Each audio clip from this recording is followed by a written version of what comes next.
உங்கள் business success ஆகணும்னா நான் இந்த வீடியோவில் சொல்லியிருக்க எல்லா பாயிண்ட்ஸும் நீங்கள் ப்ராப்பராக பண்ணுறீங்களான்னு செக் பண்ணிங்க. Number 1, brand awareness.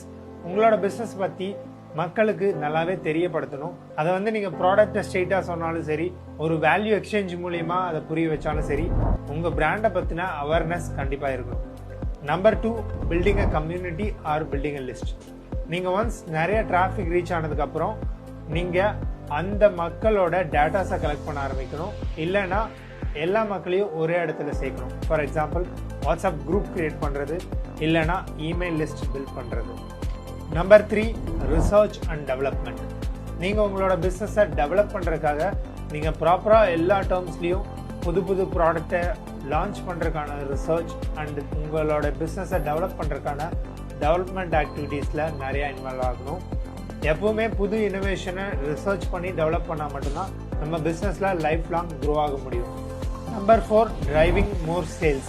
நீங்கள் இதில் எல்லா விஷயத்தையும் பண்ணாலும் உங்களுக்கு சேல்ஸ் ஜென்ரேட் ஆனால் தான் உங்களுக்கு மணி ஜென்ரேட் ஆகும். ஸோ உங்களோட சேல்ஸ் டீமை நீங்கள் உருவாக்க ஆரம்பிங்க. இல்லை நீங்கள் ஒரு இண்டிவிஜுவல் அப்படின்னா உங்களோட சேல்ஸ் ஸ்கில்ஸை டெவலப் பண்ண ஆரம்பிங்க.